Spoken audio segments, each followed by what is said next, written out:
Hello, everybody, welcome back. So last time on Dragon Ball Super, Ultra Vegito had killed Seadra, but immediately then found himself on the back foot after Kusu, the Angel of Universe 10, suddenly arrived and cut off his arm, leading to the now heavily damaged Vegito to run to a nearby planet, only for him to be found instantly. And now in today's manga, with just one arm, drained of energy and with severe blood loss, we'll find out just what Ultra Vegito is truly capable of. Yeah. But before we begin,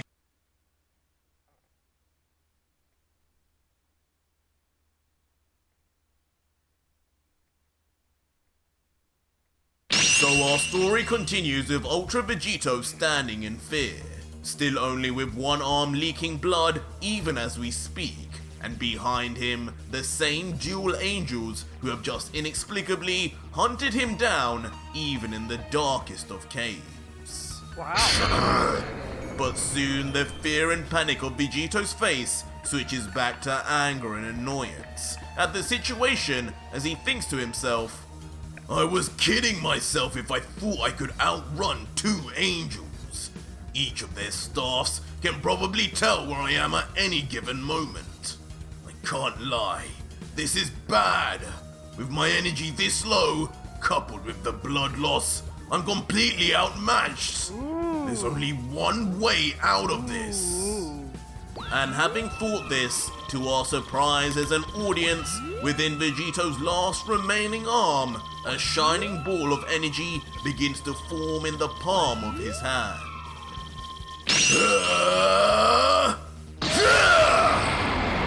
And just like that, Vegito suddenly throws a noticeably unimpressive beam of energy seemingly straight at the angels. But surely, this couldn't be what he meant as a way out. Similarly, the petite angel Kusu watches on with a truly conceited smirk as she stares at the oncoming beam and comments, Well, Mojito, would you look at that? How far the mighty have fallen. Does he really think that level of attack will do anything to us? How pointless. Sister, what did...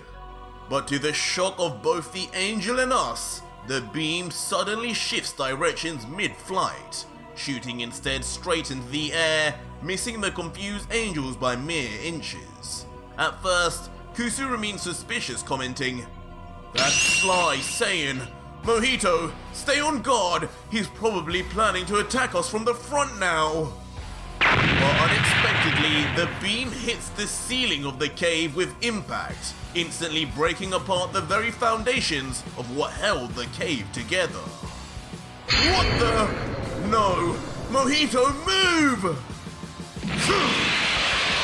But in the darkness of the cave, the entire structure then begins to collapse on top of the divine creatures, as Vegito shoots out at the last second with speed, his two fingers now placed on his forehead ready to do only one thing, as he thinks, Got him! That should slow them down just enough for me to get my arm back and leave this damn universe. I just need to remember where that arm was. There should still be some energy traces left over there. Now, as his body begins to vanish, Vegito yells out, Got it! It's still over there! Thank God those damn angels left it alone! And just like that, Ultra Vegito appears instantly back in the emptiness of space, now right next to his severed arm, yelling out, There you are, little buddy! Give me those rings! As Vegito reaches towards them, a smile appears across the Saiyan's face as he realizes, Without any oxygen in space, my arm is still in perfect condition. All I have to do is get this to someone fast, and I can reattach it in no time. But suddenly, in the classic style of Vegito's turmoil-filled life, he suddenly notices something behind him. Something not animate, but dangerous nevertheless. What? And to his and our shock, right below Vegito, as if following him is a massive beam of energy, enough to vaporize anyone.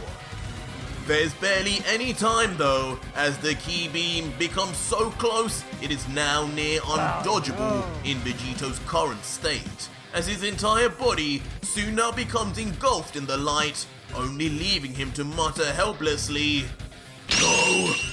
Where is this coming from?" Angel. And just like that, Vegito is completely trapped as the blast covers his entire body. Not exploding, but instead shooting past him as if Vegito wasn't even the primary target. As the beam eventually leaves the vicinity into the depths of space, Vegito slowly moves his arm from covering his face. He's now slightly more damaged than before, but hardly near death, as expected, as he comments, "It's over. That was all? Maybe I've overestimated these damn angels. They might have been weakened just as much as I have after all this time. That attack was pathetic. But regardless, I'm still getting my arm first and... No! No! But soon, the real aim of that blast is revealed, as not even a trace of Vegito's severed arm remains, now having been completely reduced to nothing but dust, including the many rings that were on them too. How dare you! Who did this? Immediately causing the few Saiyan to roar in unkempt rage, his plans and hopes to regain his limb now completely shattered and because of a stray energy blast. Yeah. But soon, some common sense comes back to Vegito as he looks down at the planet below, realizing it's the exact direction the beam came from. For a moment, he thinks in his mind silently, It couldn't be the angels. They couldn't have freed themselves so fast. There's nothing down there. What on earth could have done this? But as Vegito looks down and the scene begins to zoom in, his worst fears are brought to light as from the surface of the planet, exactly where the beam had come from, lay two familiar figures. Angel. Two figures who only bring back fury into Vegito's heart, knowing the gods had robbed him once more of his happiness as he grumbles internally, You damn angels! I may have lost my arm, but I promise you will lose everything in return, no matter what depths I have to fall. But standing tall on the surface of the planet, just to confirm Vegito's eyesight, is Mojito with a smirk and his arm outreached, and his palm still smoking from where he had just been the one to blast that earlier key beam. As the equally smiling Kusu comments next to him, "Nice shot, brother. You haven't lost your touch at all. Just look at his face. The fool should know by now. He's not going anywhere as long as we're around. Wherever he goes, wherever he hides, he will never stand a chance against What if it goes us. to a different Let timeline alone that you can't go to? father, with him being a cripple now. Poor mortal." While Mojito adds on, "It's true, this Vegito's power was overwhelming before. But with the energy he's wasted so far, and with just one arm, he's back to being nothing more than a Universe 7 lowlife. It's a shame we had to destroy a time ring, but robbing this demon of one of his limbs is priceless." Kusu, though, being the older sister and wiser, then responds cautiously, but still with a smile, "It may be true he's significantly weaker now, but don't let your guard down, Mojito. You know he's been holding back, right? This form he's been using against you is not what he used against Lord Rumchi and the Supreme Kais. I watched it all go down on my staff. He'll be down here soon to face us at his full power, I'm sure of it. We can just wait here. He won't run, not now that we've hurt his fragile ego. Huh? Which immediately piques Mojito's concern as he softly queries back. This isn't his final form. What has he been hiding? Then so be it! I don't even need a second arm to destroy you, brats! As instantly, just as Kusu had worried, Ultra Vegito finally decides enough is enough and powers up to his Ultra form, combining Goku's mastered Ultra instinct and Vegeta's perfected Ultra ego, losing his eyebrows, gaining dark purple hair down the sides of his locks, and now dark black flames that burst forth from his body. And now from above, looking down on the planet ironically like a god himself, he opens his palm towards the planet and thinks, it hurts me deeply to do what a god of destruction does, especially emulating exactly what Sidra did to me. But this is the only fitting way to end this. The perfect, ironic ending for two pathetic angels who think they know my every move. And with a commanding look and voice, he then shouts down, I hope you damn angels are enjoying it down there, because you will not be leaving. You took everything from me, and now found a way to take even more. Well played, but the winner here will always be me! As from the depths of space, way above the mystery planet, Ultra Vegito instantly powers up a humongous ball of Hakai energy that begins to dwarf even his own body, and can be used only to perform one action. What? Mojito, up there! Which ultimately strikes fear even into the once confident Kusu, as she realizes what this looks like and comments, He wouldn't. Is he planning to erase this entire planet and every mortal on it just to get rid of us? Surely not, Mojito. But Mojito, who knows Vegito's motives well, remains completely calm and informs his sister, it's a bluff, Kusu. This mortal just screamed and yelled at Lord Sidra for erasing Basil's planet just to get him. His very goal is to punish us gods forever ruling and choosing which mortals live and die in our universes. So I can assure you, there isn't even a chance he would do the same for the sake of us. That is, of course, unless he wants to become the very thing he hates. It's an impossibility. Just look around. All this life... Huh? First of all, no life. Second of all, this is what anger can lead to. The very thing you hate, you can become. If you let your anger overwhelm and control you, you become a bully. If you've been bullied or whatever, you know. Don't let hate control you, or you become the thing you hate and despise. So, wait, but suddenly something dawns on Mojito as he looks around side to side on the planet and finally notices the very first observation made when Vegito landed on this planet. There is no life force on this chunk of rock.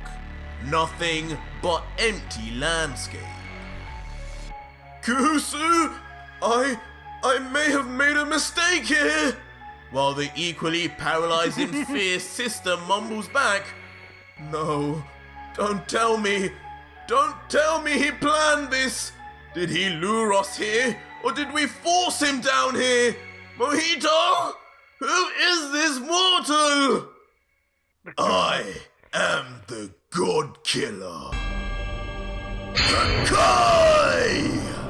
And with the most ferocious yell Ultra Vegito has ever given in history, he screams with a one-handed Hakai that looks almost like a throwback to Team Gohan's one-handed Kamehameha. Just so that on the surface, the massive Hakai reaches instantly to the feet of Kusu and Mojito. So fast that Ultra Instinct or not, there was no dodging or escaping this one, as the destructive energy rips through the entire landscape, making the two angels now appear like mere ants before it. In a fruitless effort, Mojito turns his back to attempt to fly off at full speed, yelling, "Kusu, run! We have to make it off here now!" But the wise young girl knows only to reply, "No, it's over, dear brother." Ah! Ah! As just like that, as if frozen in time, a testament to just how fast Ultra Vegito performed his planetary level Hakai, both Kusu and Mojito returned to dust, He's not doing erased forever and never Lord to be seen Shira again. did. Brother and sister, Technically, just there's two no more life. gods He's to not fall sacrificing to anything, Ultra right? He's just destroying Vegito's a planet. wrath. Just destroy the two. So And technically for a it's moment, okay. the once peaceful but empty planet remains whole, until suddenly, just like that, it too completely vanishes from the universe, along with its only two inhabitants. A little bit chilly, gonna go And through as the milk, sour milk. debris and dust of the planet floats off into the never-ending abyss of space, Ultra Vegito stands above, watching coldly as he comments, That was embarrassing! How could two lowly angels like that cause me this many problems? I don't care I haven't rested since training that year with Gogeta. They took my damn arm! I have no control over Whis' staff to be able to heal myself. When these things happen, I'm on my own. Now what the hell do I do? I'm an android, blah. And without saying a word more of his plan, if any, he uses his remaining time rings with the last of his power and reaches out his hand yelling, Oh wait, guys. "Take me back to Universe 7! Then opening a massive portal once again to another random timeline, at least assured to be in his own universe. Could this be back to Gogeta to check on what happened with Beerus and Whis, or something else? Even Ultra Vegito couldn't know. And soon enough, we see just the last part of Vegito's leg as he enters into the unknown. And on the other side, Ultra Vegito finally leaves the portal, confused as normal as he seems to enter unfamiliar territory. He's within a cave, but there are remnants of technology all around him. As he looks around, he thinks to himself, "What is this? These time rings must have malfunctioned. I said Universe 7, but this looks nothing like what I'm used to. Timeline. Is this some kind of far future?" But soon we see a look from the outside. The surroundings sure do look like Earth. But interestingly, the cave Vegito is in also seems familiar to any OG Dragon Ball Z fans. I need to get away from those fools. I need 17 and 18. As shockingly, we then see a damaged Dr. Gero, aka Android 20, running frantically towards a large metal door. Soon he reaches it and looks up saying, finally it's here, my lab. Before then punching in a complex and encrypted code into the door reader, which automatically then finally opens the laboratory door wide open as he yells, "Here we go, I'm almost there. I win this time, Goku!" as the elderly android then enters excitedly into his lab and immediately begins to think on his next steps, saying, "Right, they shouldn't be able to find my lab for a while. As long as I remain quiet, I can make the necessary adjustments to activate 17 and 18. They will be more than enough. No need to activate 16 just yet. He is still completely untested. His power could prove too strong to control anyway. All I need to do first is..." What? Who goes there? But suddenly, as Dr. Giraud thinks, the heightened senses of the android suddenly detect the slight movements of someone nearby.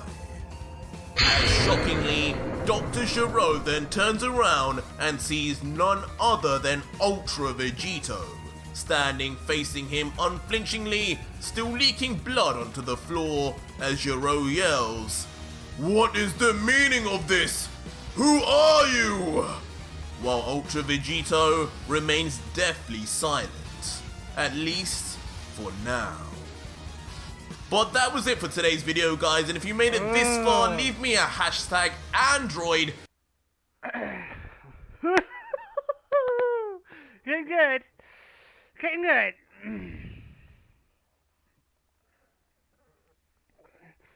Well, let's see what happens next time. I'm a bit eager to watch. I'm gonna end it here with the plain old outro. See you guys in the next one.